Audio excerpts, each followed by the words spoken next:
Welcome to the CrackOn podcast, hosted by me, John Saunders. Crack on!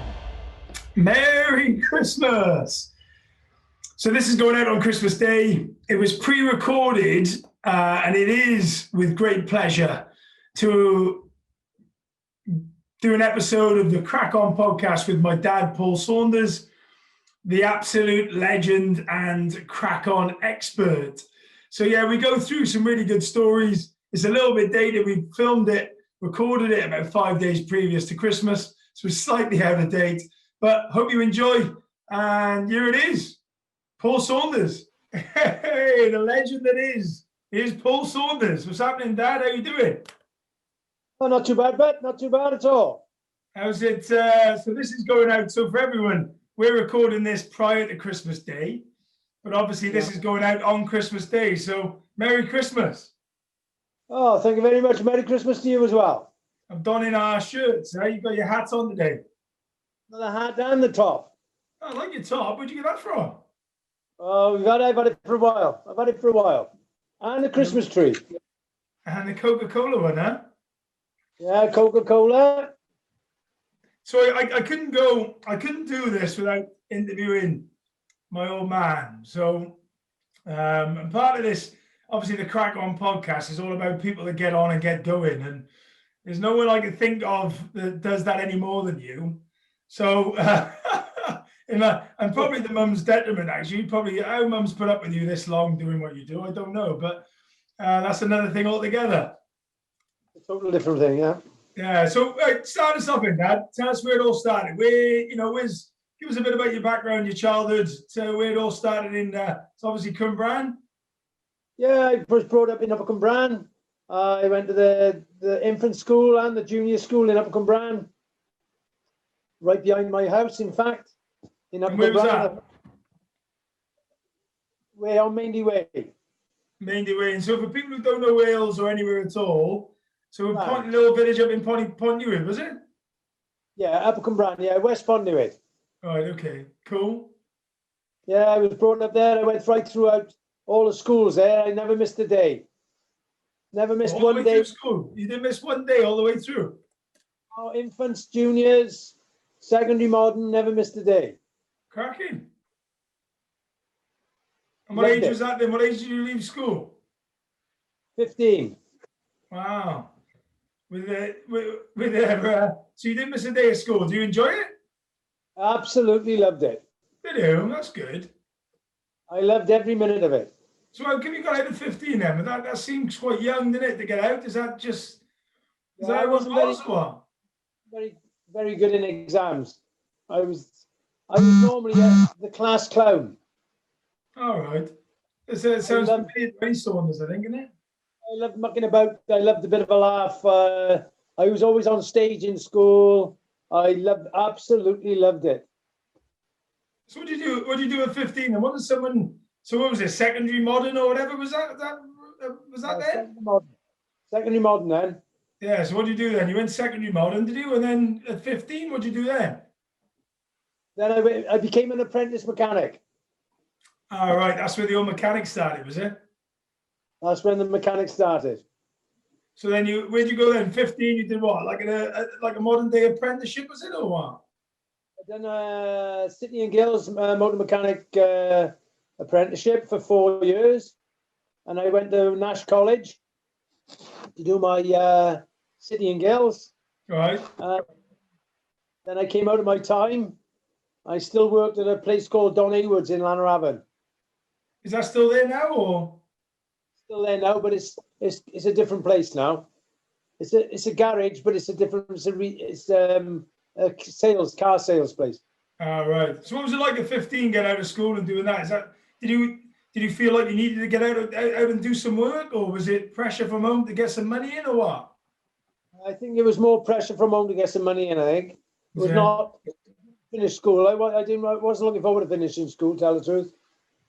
So why didn't you carry on then?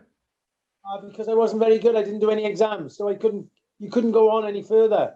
All right. So it's not like you could go to sixth form and things like that now. Then is it? You got to do the exams, and if you didn't pass them, like Westmont was the thing everyone was going to, or Crossy.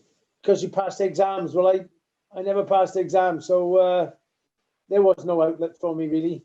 Yeah. So you 15, then you get yourself into a garage. What those sort of skills. I mean, we got loads of stories to talk about regarding. I still got one with the police, but we'll get to that in a second. So talk us through that then. 15. How long did you stay there at the garage? I stayed in the garage for 7 years. Was it? That's good. So what would that look like then? 7 years, what? Just learning the trade? Do you start with like an engine and go to the tyres, or what? You're talking to a total novice now in cars. You know I got two left hands. Years ago, with the 4 years apprenticeship, you did kind of like 1 year cleaning cars and doing the insides, tidying things up. But after that, then you went into servicing, and that's where he earned his money. The guy who owned the garage, I did all the servicing on the big cars, and that's where I got my skills. Then I used to service them, and then I went into gearboxes. I used to do Mercedes gearboxes. Then Mercedes. I got taught by a good mechanic, and I used to earn a lot of money for the company, and that's all I did basically then in the garage. Do you enjoy that? Yeah, it got repetitious after a while. It's only because I was the only one doing them, and it was a bit repetitious. I wanted something else to bite my teeth into. And what was that then? What did you end up doing then? So what, 7 years on? Where did you end up going? I went to the police. I worked for the police for 5 years. Oh, cool. What was that? Doing the same thing? Well, working on fast cars. Fast cars. Talk us more. People will enjoy that. What do you mean by fast cars? Special cars. I used to tune them up and then get them right, and then they used to take them back up to London. Oh, right. Well, like the Volvos. Oh, different cars, and it was surveillance cars, old-looking cars, but with special engines underneath the bonnet, because so the drug people wouldn't know what sort of cars they were. They were old, beat-up cars by the looks of it, but they were very fast. Oh, right. Okay, that's cool. So you did 5 years with the police force then. And what were they like to work with? Was it any different than what you were doing in the garage, or was it just what was it like working in the police in that sort of role? A lot cleaner in the police quarters, spotless. Is it? Oh my goodness! Compared to when I was working in the garage, it was spotless. I bet you saw some stuff though in the police doing that sort of job. Yeah, seen lots of things. Yeah. Yeah. Come on, share one then. Come on. Well, the one incident we had with there was one guy, he wouldn't take a telling. I told him he wanted me to service his car. Well, when I was a mechanic then, I used to do a lot of running in the dinner hours, so I used to just run, and I used the gym up in the police headquarters. And this guy really wanted me to service his wife's car. Well, I kept on telling him, I'm not servicing any vehicles. I do a lot of fitness. But he was very persuasive. He was a sergeant. He was very persuasive. And in the end, I decided then, all right, I'll service his wife's car this one day, and then that's finished. Well, when his wife's car came in, it had 3 bald tires, completely, utterly bald. So I did the service, and I told him when he came to collect the car, I said, well, Mr. Tell you, there's 3 bald tires. And he kept on telling me, no, there's not. And I kept on telling me, yes, there is. But he didn't take the telling. So about a week after that, I was being stopped by the police all the time in my own car. Yeah. All the time. And I knew him. And they said, oh, we have to stop you, give me your information. And I said, what for? Right. So it ended up, it was on and on and on and on. And I had to contact the chief police to tell him I was being victimized. I was being stopped for some unknown reason.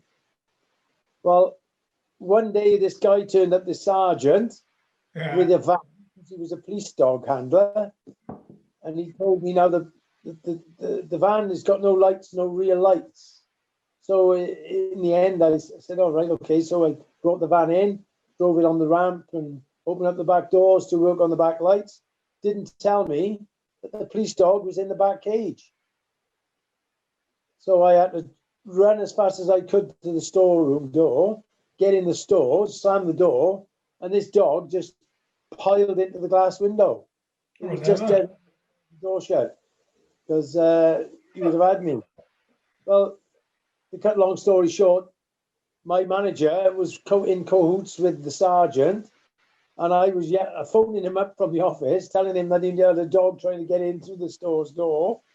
And in the end, they came down and they took it away. But I decided then, after about 3 months after, I didn't want to stay there anymore.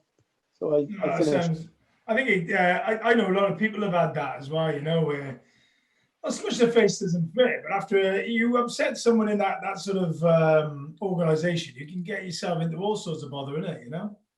Once you upset one person, you've had it. Yeah. So what happened then? Then you went from there and you went what? The water board? The electricity board? Electricity board. Western Power now, but it was South Wales Electricity Board. And then what? You still with them now? No, I worked for them for 7 years, and the trouble is, the Electricity Board lost the street lighting contract to a company called Celtic. So I had to go over what they call 2P, my wages and my terms and conditions and my contract went to another company. And then that got sold. That got sold off. Yeah. 2 years later, that got sold off to infrastructure. That got sold off to someone else. And then it got sold off to a company called Centigrade, which I'm in now. So how long ago was that then? That's what, 20 odd years you've been with them? I've been 17 years with this company. 17 years. And how's that been? How's that? Because every time I talk to you, you seem like you've enjoyed it thoroughly. How old are you now? 60 odd, isn't it? The first 2 years I didn't enjoy it with this company because I wanted to get, because we were worth a lot of money with the pensions, and we get paid sick and no one else did. There was 22 of us that came over. Oh, and then 22 of you stayed? No, a lot of them finished. Oh, right. Retirement and all that jazz. And what, I suppose for the audience as well, though, because I know myself, obviously, because I know you very well, you being my dad, but talk us through a day in the life then. So what time are you up in the morning still? You're 60 odd years of age. What time are you up in the morning? 5:30. 5:30 every morning. What time do you get on your job?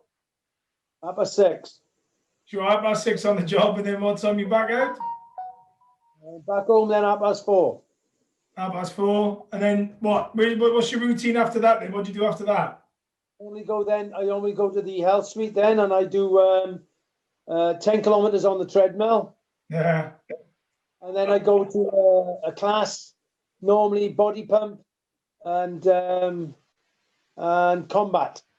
I do a combat class. And that's every night, dude, isn't it? That's every night. Then I do swimming, but swimming's every other night. Every other night there's a swim. But normally I do classes, and then I walk. I can't run. I can only walk fast. I can't run anymore. So I walk as fast as I can, which is normally I walk 5 kilometers in 40 minutes, 6 kilometers in 50 minutes, and 7 kilometers in an hour. That's good. That is good, though, isn't it? You know, I mean, as I said, anyone who's sat there, the 60 plus that are doing that every day. I mean, there's a reason why they're fit. I remember talking back when you were saying you're in the police force. I remember when I was a nipper, I used to get on your back and used to do press ups before you went to work with me on your back. I remember it, and I do a lot of press. I say I do a lot of press ups now, but obviously I keep my fit, and all the family are fit than me, you know. But I do remember those times when you used to just do press ups, sit ups with us, either on your lap or, you know, on your chest, or, you know, it used to be you keep yourself trim, Dad. I have to, yeah. You have to keep trim. Why then? Why from a young age have you always been like that? Because you've never been any different, have you? No different whatsoever. So what is it then? What makes you do that? I think it's probably because of the army. I think. Yeah, we'll get to the actually you'll fit in the army now then, and so basically then there's loads of things that I wanted to have a chat with you about, right? And the army was obviously one of them. Youth club's another. But maybe we'll just go back. We'll leave the army for a sec. We'll go back a bit more. So you know, I'm one of 5. Yeah, you've got 5 kids. So Gareth was the first one. Yes. So obviously you were quite young at that point with Gareth. Yes. What was that like as a young family? You know, I know he's my eldest brother, and you know, I bet it was a tough time with it having a young kid that sort of age. Especially with mum's mum and dad. Yeah. So how old were you? 17. Yeah, it's young, and I mean, you know, I say it's young. It's a brilliant story, isn't it? Because we're all still here now today, and we are what we are because of you two. You know. Yeah. But I missed a lot of you growing up, see, son. That's the problem. That's a hard thing. Yeah, but we're going to come into jobs in a minute, aren't we? Because even though you had all those jobs, you know what you were doing when you were working doing the electricity board, you were always doing stuff, weren't you? Always fixing cars to earn extra money. Yeah, but that must have been tough though, being young. You know, you and Mum were young when when you got married and had the kids. It must have been, you know, Nana and Grandpa as well, and it must have been a tough time, huh? It was tough. I will admit, I can't say any different. It was tough. Money-wise, it was difficult. Yeah, but how did you get through it then? Yeah, I just earned I done as many things as I possibly could. So talk me through a day in the life of Dad back then. So we know where you are now. You just don't work in the night. You go and do some workouts. But so you used to have a few jobs? I was working in the day on the cars and the vehicles. Yeah. I would. A friend of mine had a garage in Newport, and I worked down there for a long time during the nights doing Mercedes cars again because that was where my forte was. Yeah. And I was earning good money then as well in the nights and weekends. Then I do cars. I fix cars. I do as much work as I possibly could to earn money. Yeah. And with the five of us, I bet it was tough, huh? It didn't go far, tell you the truth. I remember. Do you remember that once? I remember it well because I was sat in the car. But when Grandpa had that green car, and we were sat outside the garage, and I was sat in the passenger seat. And your garage, just to paint the picture for the audience, your garage is on a hill, isn't it? So, and I remember when I pulled the handbrake up and the car started rolling down the hill towards that house. Remember that? I was lucky. That was it. Stopped there. I tell you what, we were 15 meters away from going into someone's front window. Oh, that was lucky. That was. That was like I got a bit of a telling off that day. I think I deserved that one. I managed to get in that van and stop that car. Stop it. That was tough, wasn't it? It was tough, but joking there. I mean, some good times with Dad, wasn't it? I mean, you wouldn't change. I wouldn't have thought that, would you? And is there anything you sort of look back on and do differently? I suppose I'd love to have my own garage at one time, but my friend took it over with his mate. I could have gone with him, but I didn't. I didn't go with him, and that was one probably thing. But I would have still been a mechanic all my life then. But is that what you wanted to do, or did you when you were younger? Did you know what you wanted to do? When I was younger, it was, but no, things change. Things change. Yeah, but you know, what did you want to do there when you were younger? I wanted to be an outdoor pursuits instructor. All right. Well, there we are. Well, you know, you went into the canoeing, didn't you? Yes. So that's part. Was that part of it? Oh yes. And you enjoy that. So we used to have some fun and games. You know, we mentioned the army earlier on. Let's go into that now. So we as a family, we'd always take the little bit of the Michael. You being in the TA for so long. So talk us through your career in the TA, and then we'll go into a bit further on about what you did within it, because obviously you did potentially you nearly went on 2 tours, but you went on 1 tour, didn't you? Yes. So where did you start as when you were back in the day? What was the TA to you? Because you did it sort of wanted to make money, but I bet did you enjoy it? First off, it was the extra money. Yeah, I agree. I loved it. I absolutely loved it. And what was your role within it? What did you do? My role was, obviously fixing vehicles because I was a vehicle mechanic, but I was a class 1 then, a class 1 mechanic then. Yeah, what's that mean? That's the highest one you can get. Right? I was already doing vehicles. I was already a mechanic. Yeah. So I went in class 1. So in class 1, is that when we, again for everyone else, because I know it, but you've got this license that you can drive any car, haven't you? I've got a license. I can drive any vehicle. Yes. So you like when we compare and contrast driving licenses, the backs of mine's got 1 or 2 vehicles. You've got everything. I got every vehicle you can name. Yes. Was that from the army then? Did you get those qualifications through the army? My coach license through the army. I got my huge big HGV license through the army. I got my motorbike license through the army. Right. Yes, I got them through the army. Oh, cool. So talk us through then. How long were you in the TA for? 28 years. 28 years. Wow. From a young pup to wait, so we'll talk through the journey then. You so you were a PT as well within there? I was a physical instructor, PTI. And you did a bit of an Hereford with the SAS, didn't you? I did instruct up there for 5 years, yes. Yeah, I know you can't probably talk too much about it, but that must have been a really fun, like such an interesting time that. It was enjoyable. I bet you did. I bet you loved it. So one of the things you always used to say to me and the rest of the guys was that sometimes the regulars would look down on the weekenders. How did you find that?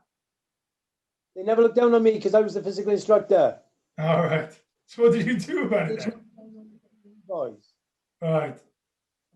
They never looked, because I could do exactly what they could do, and I used to instruct them really hard.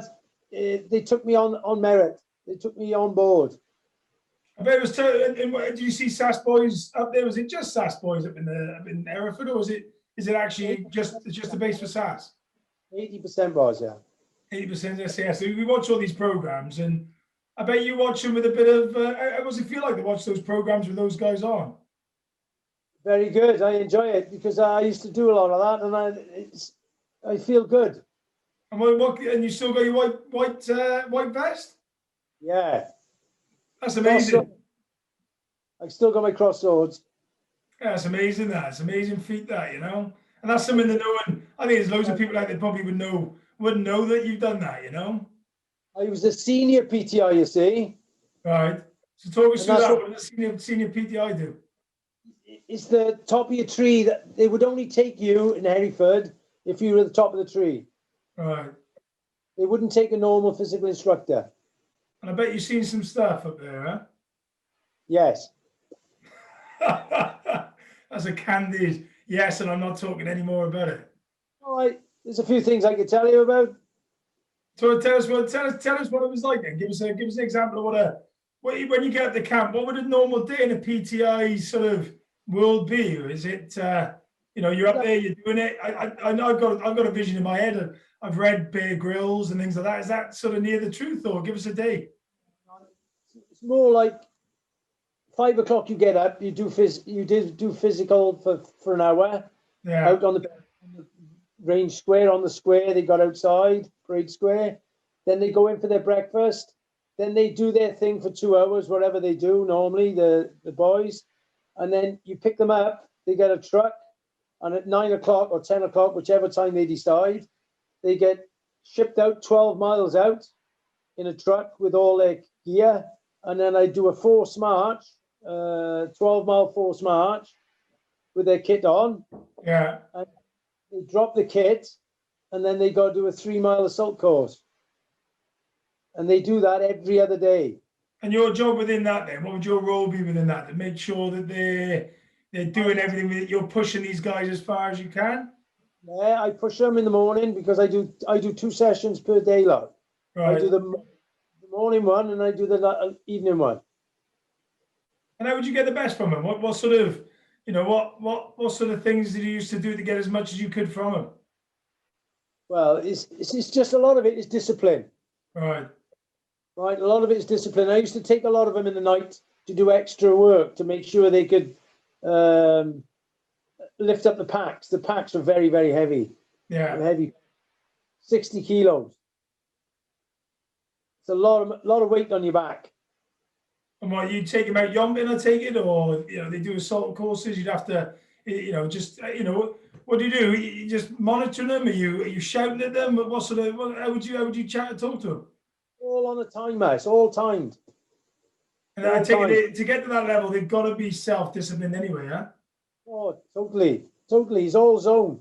They are zone, and it's a selfish thing because it's all individuals. And but they've all got to be. I mean, I get it from that program that however much you might want to be individual, I buy that. But when they're together, they've got to work. If they don't work as that team, they're out of it, aren't they? You've got to work as a team then when they're in a group, yes.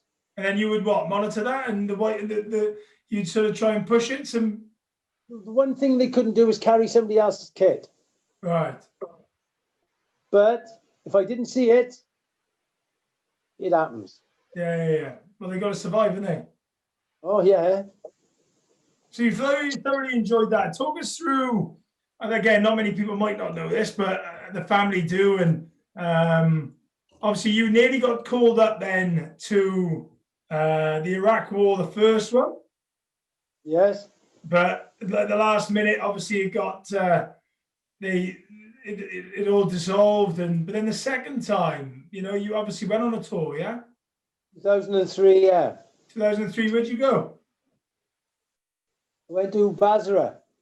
So you went off to Basra. So that must have been a bit of a surprise, though, to be called up, one at your age in the nicest way, because you're at the latter part of your TA career.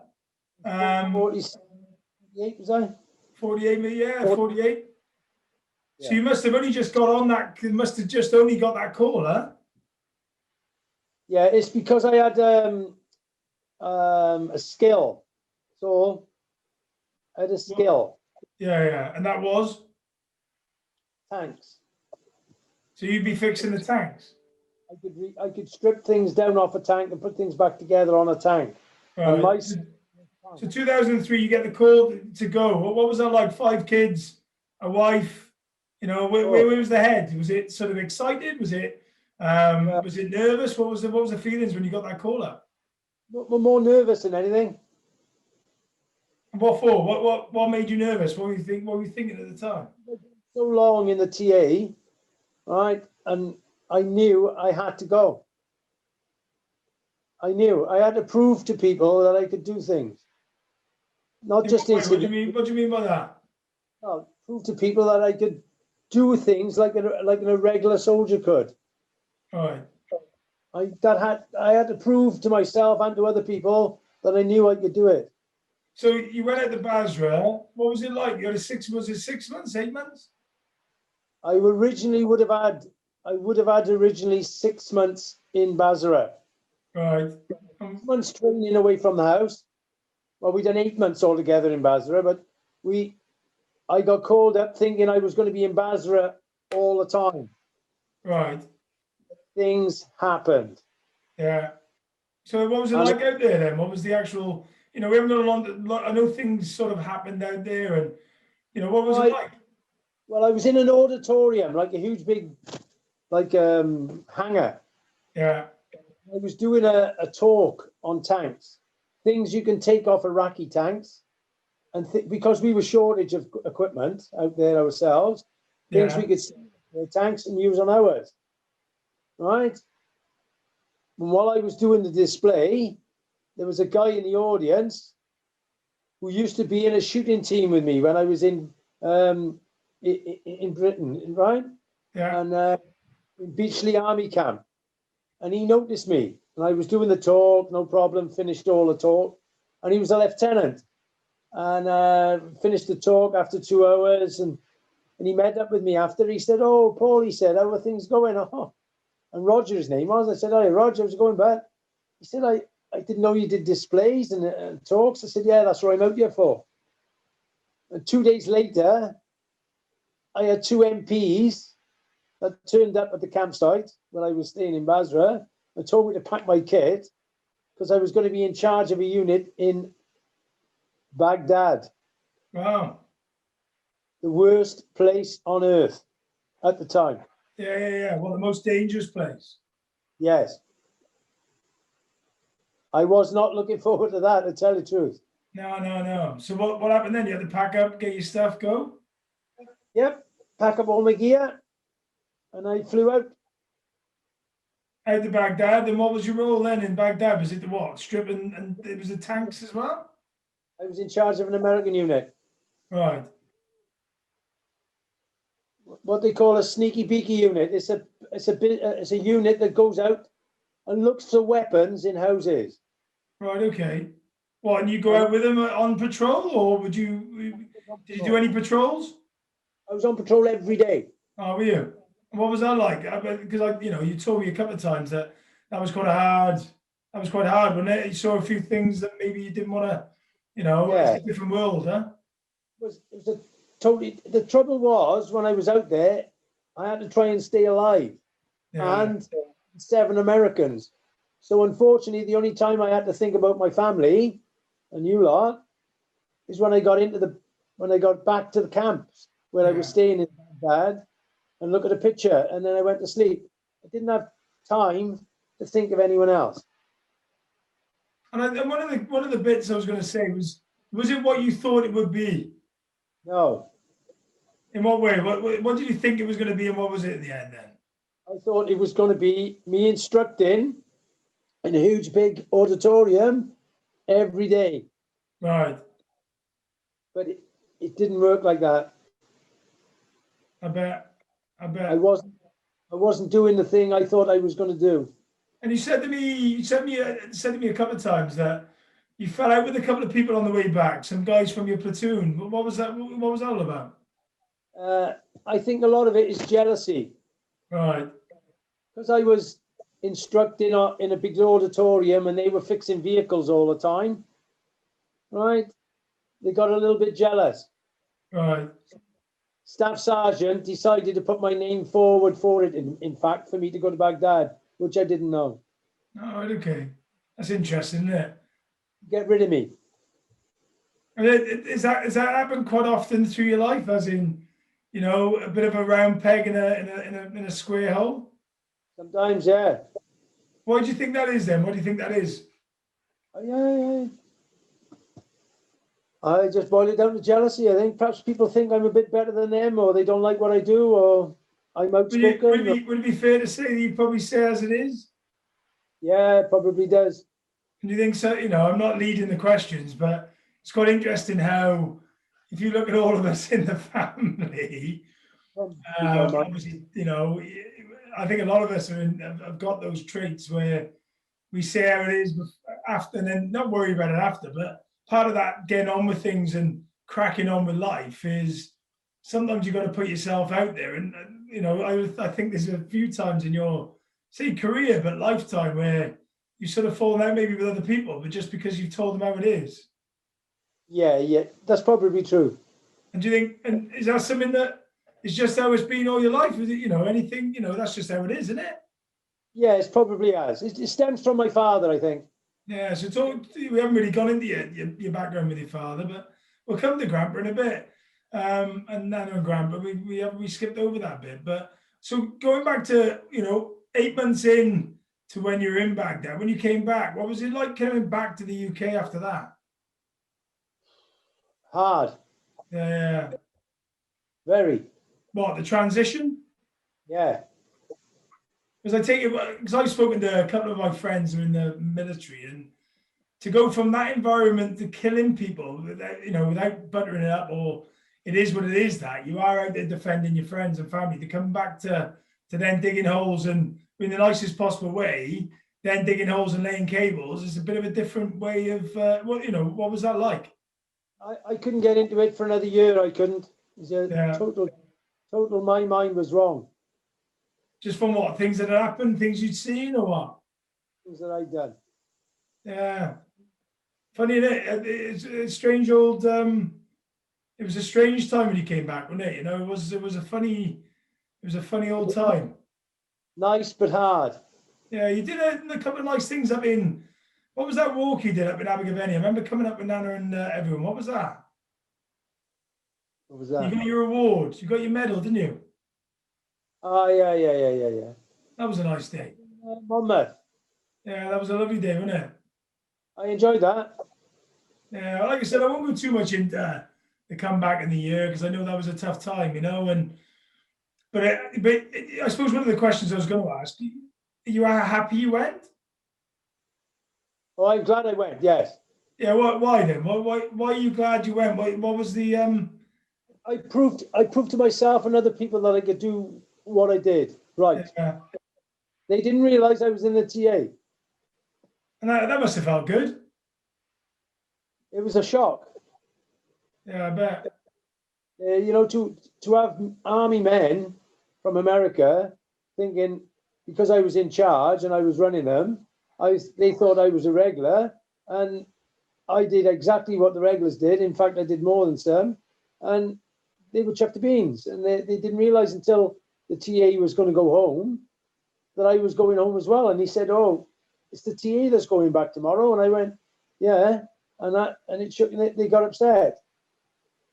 I think that must have been a massive pat on the back for you, huh? Oh, massive. Must have felt great. And I suppose any stories you can share from your experiences out there? Yeah, I got the one, which isn't basically the nicest one. Basically, we had there's certain areas out there. There was a green area, an amber area, and a red area, right? Yeah. We used to patrol all of those. Now, if you go in a red area, you've got to have air support just in case there's something happens. You go in an amber, you've got to have patrol support. Well, we were walking in the area that we were working in the green area first, and in the amber area, I could see somebody was doing something like from the binoculars, and they were building something because Saddam Hussein's buildings. The locals, the Iraqis, wouldn't live in them, the old buildings. They'd take the stones out and build something like an old kiln. I don't know whether you know what a kiln is. Like an igloo. Yeah. Well, people were building something. So, of course, I had binoculars and I could see. So, of course, we kept an eye on them every day we were patrolling. We could see them. They were about a kilometre away, and we could see them. So, there one day now, about 2 weeks later, I could see this thing had been finished. So, we decided now, my unit I was with, I said, we're going to go down and have a look to see what they've done. And of course, you've got to sanction it. It's all been sanctioned. All I had to say was I seen somebody with some weapons. So it gives you a chance to go and have a look. So we went to this igloo. And of course, it was like 3 o'clock in the morning. It was a bit black, a bit dark. And when we opened up the netted curtain, there was a little old curtain on the entrance. And inside was like 3 men with their heads on the dogs right near the fire because they look after themselves, the men. He had 4 boys in the one corner shivering, and he had about 4 girls or 3 girls and 2 women in another corner shivering. So we decided then, kick the men out, tell them to get out a minute, build a fire up, and I give the people, the kids, some food and the children. So because we always carry 3 days food and water, so we decided to share our stuff and we gave it them. We knew we had to bring the men back in because that's the way life is. So we chucked them back in and we shot off. 2 days later, we were down roughly the same area. So we decided now to go take some food back to them. Well, of course, as we were walking, we could see buzzards flying in the air, right?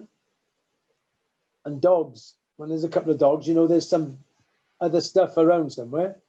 So we were walking, and this man ran towards me with a brick in his hand. So we still carried on walking, and this bloke carried on running. So in the end, I had to put him on the floor a minute just to adjust his attire, to ask him what the trouble was, because we had an interpreter with us. And he just jabbered on, just double Dutch. So the Iraqi guy said he couldn't understand a word he was talking about. We zip tied him, and then I went to the building that they'd built. But by the time I got there, the curtain was gone. So I wonder what the hell, there's nobody inside the building, this little kind of igloo. So I walked round the back, and out round the back, you've seen 4 sets of feet, and this curtain was over somebody's heads. So he pulled it back, and these 4 boys were being shot in the head. So it worked out when we took this man back to to our place. It ended up they were his sons, and the locals had thought they were giving us information, so they killed the boys. Oh, never. And we thought a good thing, and it wasn't so good. Yeah, well, to see those sort of things, I know this is our Christmas Day special, so we won't go too much into them. But I must have, I think that just in a nutshell shows what army life is. And like I said, it must have been hard to then adjust back. But maybe we'll divert that slightly onto what I really want to talk about as well. Another part, big part of your life, was youth club, and you were really into youth club, and where does youth club sit within your life? When did you start that?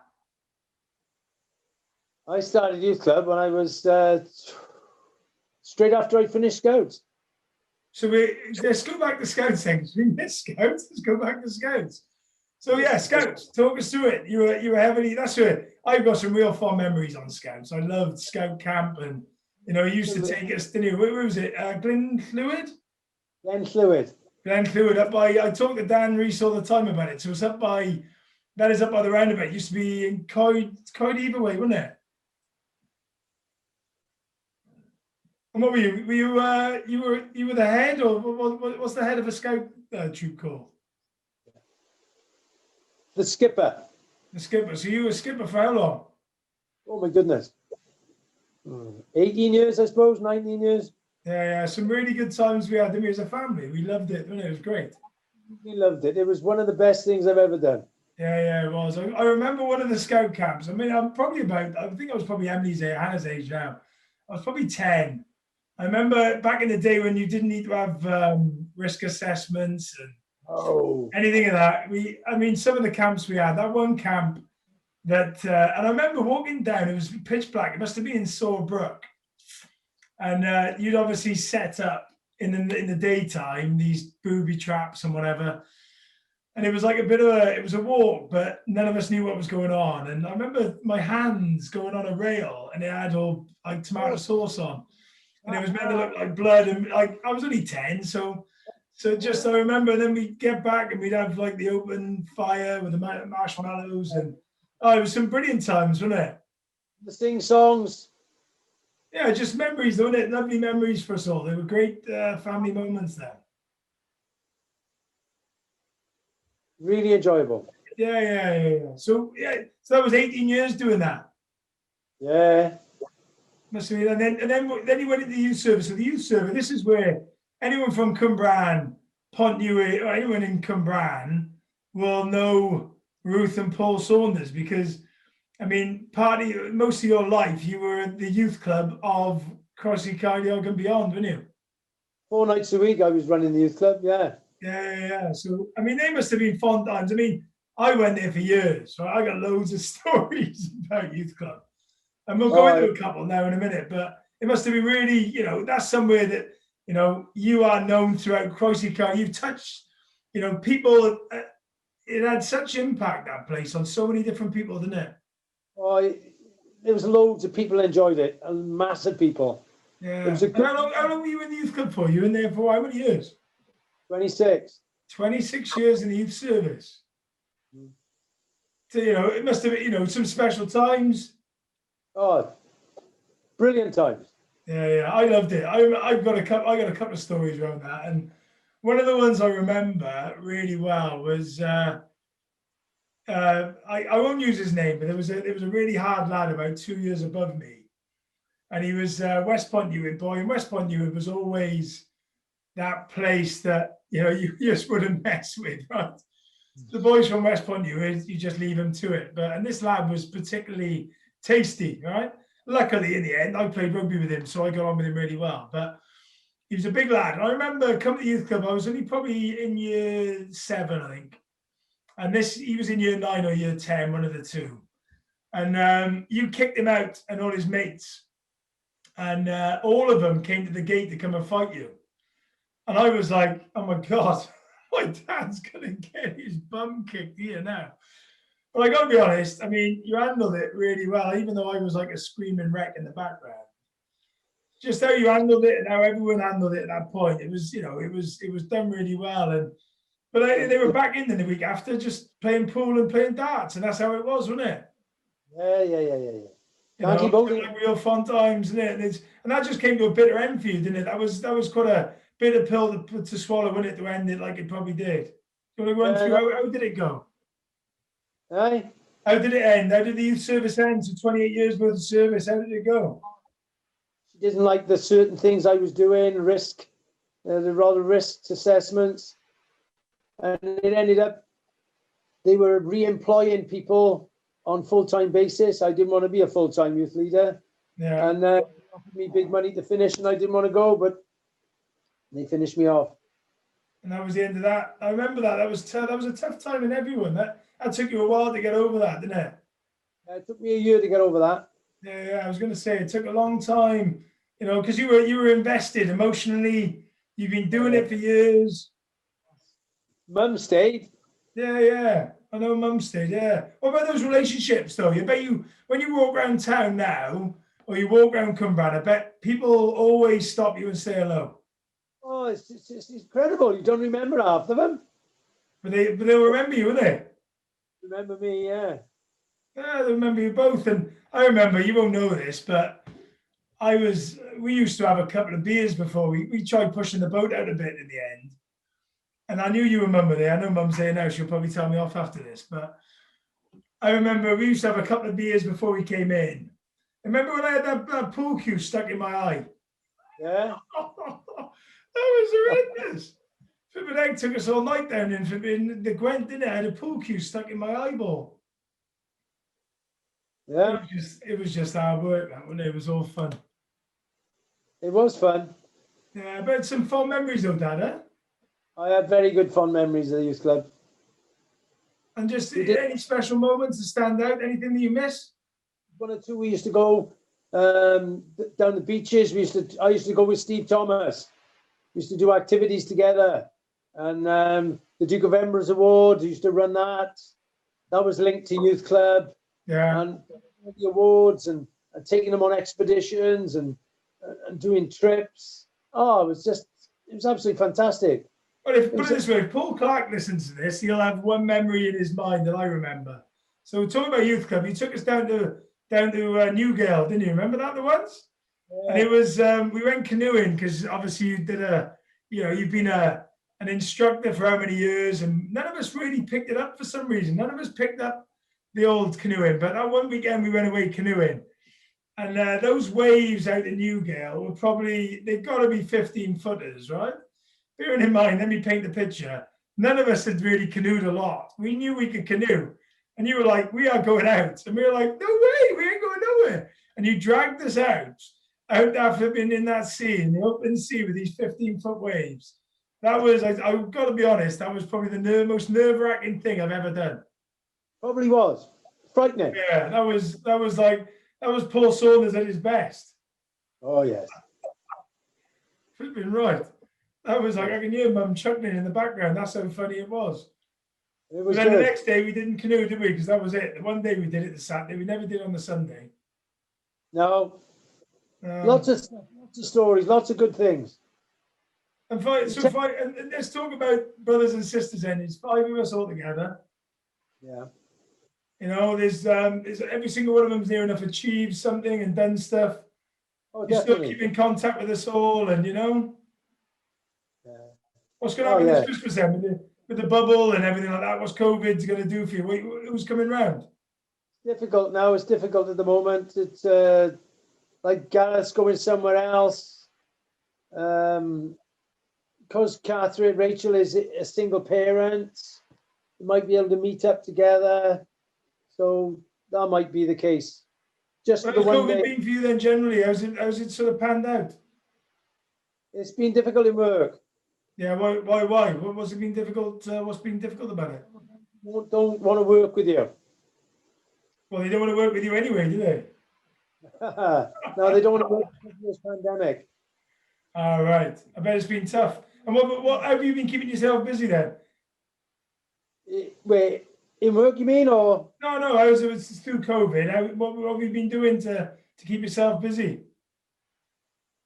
Well, all I've been doing is the nut fields. I've been over nut fields all the time. Yeah, just keeping yourself fit. Got to keep busy, yes. And is that something that you stood by all your life, as in keeping busy? What's your mantra? Just to keep active, basically, I think. Yeah. But the biggest thing that you won't admit it yourself, but one thing that you've always done, and this is something that I try and pride myself on, I know the other kids do as well, is if anyone asks you for anything, you always do it. What's that? if someone asks you, if one of the family asks you to do anything, you will bend over backwards to try and do it for them. Yeah. Oh, you do, didn't you? Most fathers? Well, you say most fathers, but you do drop everything to try and do everything. And I'd like to say thank you for that. I do my best. I do You try. always have done that. You always have done. And hence why you're a crack-on man. So let's end with a question. Let's end with one thing that I've asked everyone so far. And we'll go with a bit of Christmas at the end. But if someone sat there listening to, the life of Paul Saunders, he's the man that gets up and does stuff and gets going. If they sat there about cracking on with something, what would your advice be to that person? You've got to have the motivation. You've got to have some goal. Like I did it for the family.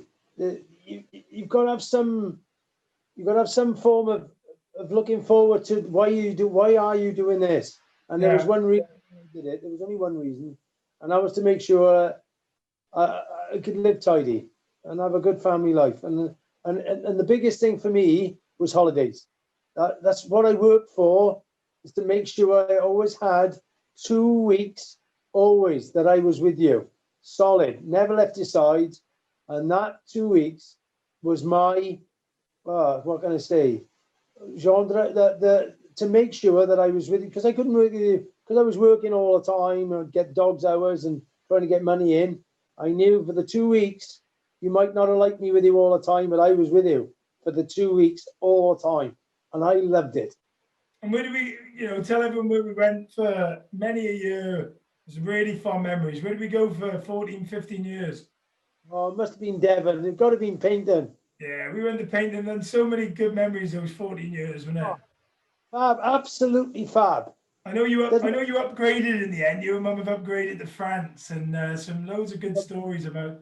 There's a running joke with you with regards to every year. There's always got to be something wrong with your caravan, isn't there? We always go on the weekends to Devon. Always go down to Painting. Always. Yeah, but if you don't come back every year from France now without a fire in the caravan, it's a boring holiday, isn't it?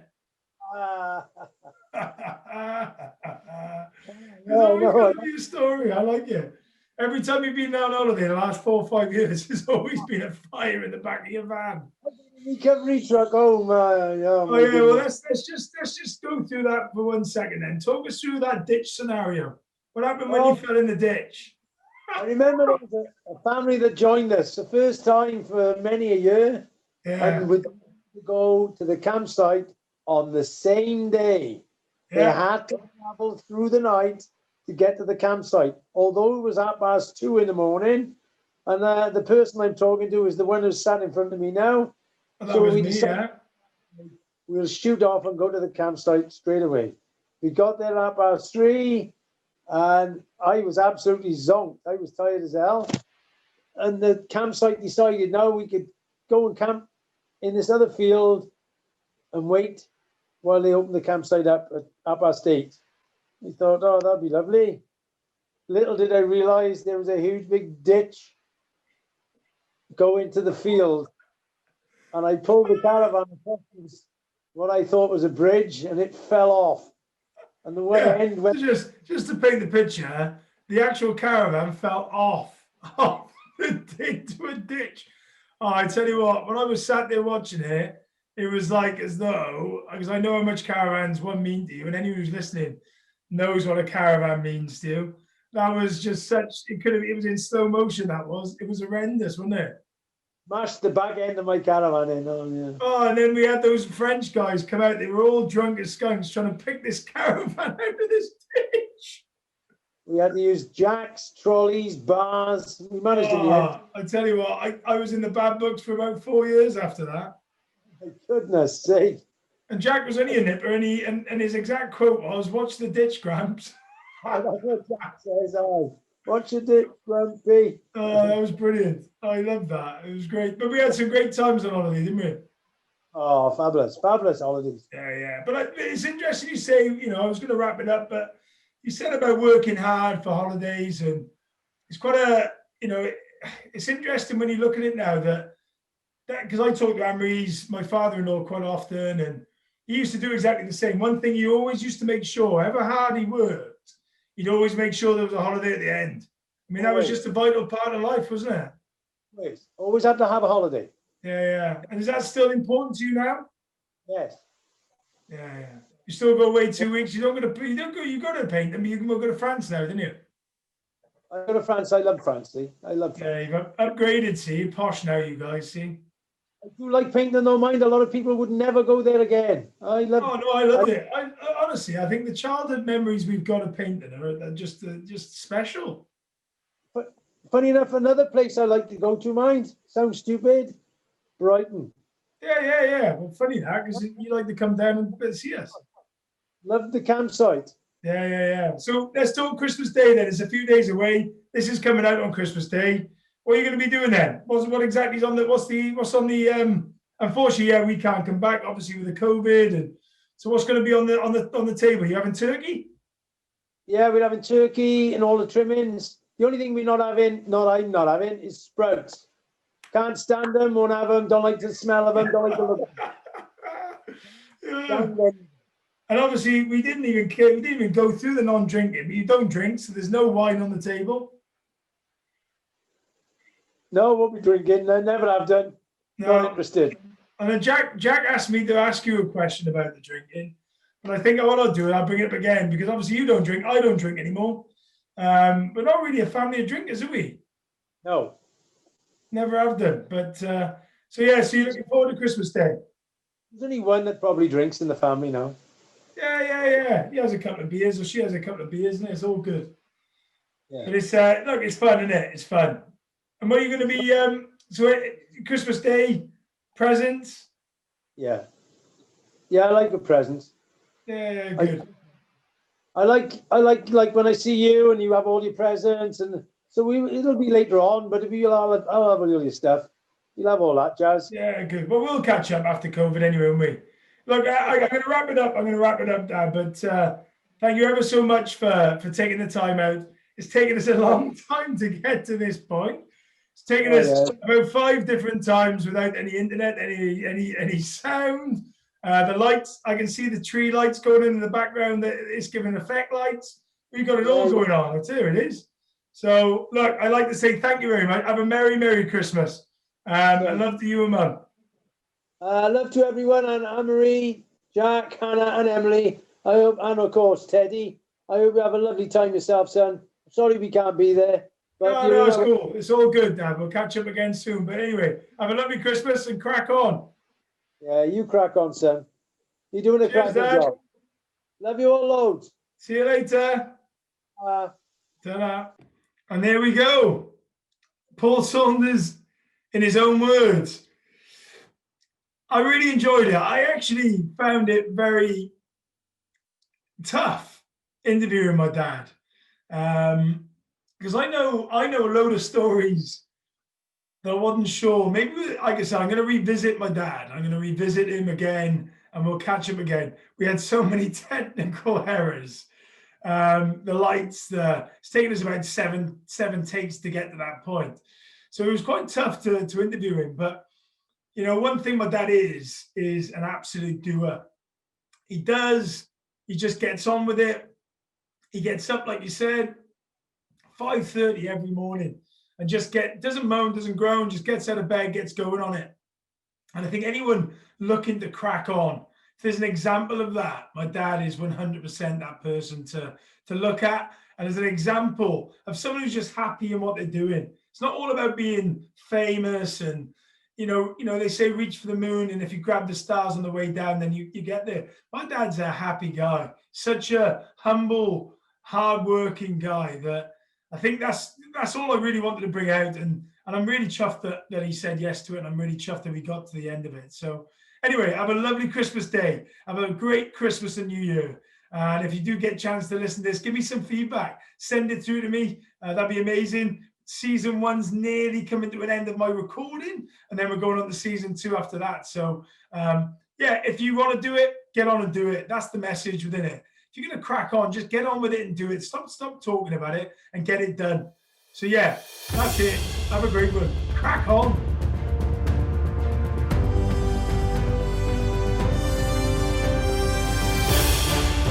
Crack on.